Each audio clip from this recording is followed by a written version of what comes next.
কুমিল্লায় গোমতী সহ বিভিন্ন নদ নদীর পানি বিপদসীমার নিচে নেমেছে।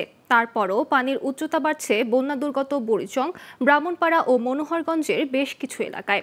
এসব দুর্গত এলাকায় শুকনো খাবার সহ অন্য ত্রাণ সামগ্রী পৌঁছলেও এই মুহূর্তে প্রয়োজন রান্না করা খাবার ও বিশুদ্ধ পানি। তাই বানভাসী মানুষের দুর্ভোগ না কমে আরও বেড়েছে।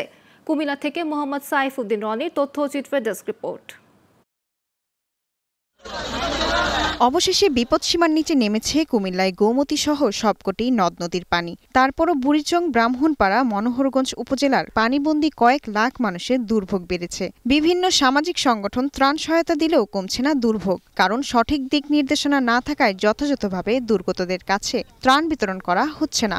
এদিকে এখনও অনেক দুর্গত এলাকায় পৌঁছায়নি ত্রাণ সামগ্রী। গুমতির পার রক্ষা থেকে শুরু করে এখন পর্যন্ত আমরা ত্রাণ সহায়তা এবং রেস্কিউ হিসেবে কাজ করে যাচ্ছি। মানুষের বাড়ি বাড়িতে খাবার পৌঁছে দেওয়া, মানুষকে উদ্ধার করা, এই সমস্ত কাজগুলো আমরা পরিচালনা করে থাকি। লোকালের মানুষগুলো খুব কষ্ট করতেছে, লোকালে একদম খাবার পৌঁছায় না।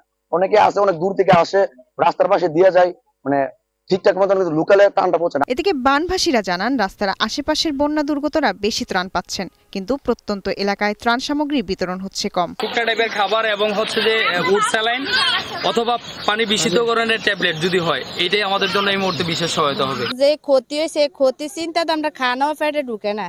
ত্রাণ বিতরণের দায়িত্বে থাকা স্বেচ্ছাসেবকরা বলছেন দিন দিন কমছে সহযোগিতার পরিমাণ। আমরা প্রতিটি গ্রামে যাওয়ার জন্য তাদেরকে কিভাবে পুনঃসংস্কার করা যায়, এবং বন্যাত্মর আমাদের কাদের বাড়ি ঘর কিন্তু কিছুই নাই, এবং এগুলো আমরা সংস্কার করে আমরা দলীয়ভাবে আমরা ইনশাআল্লাহ এগিয়ে যাব। এদিকে বন্যার পানি কমতে থাকায় শুকনো খাবারের পাশাপাশি প্রয়োজন রান্না করা খাবার ও ঔষধ। এজন্য প্রশাসনের পক্ষ থেকে সব ধরনের ব্যবস্থা নেওয়া হচ্ছে বলে জানালেন এই কর্মকর্তা। গোমতীর পানি কমতে শুরু করেছে এবং বন্যার পানিও নামতে শুরু করেছে। এখন আমরা নতুন চ্যালেঞ্জ মোকাবেলা করতে যাচ্ছি।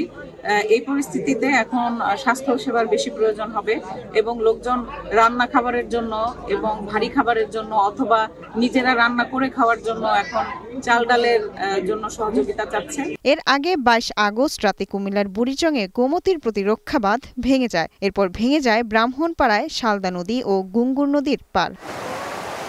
Global television news desk.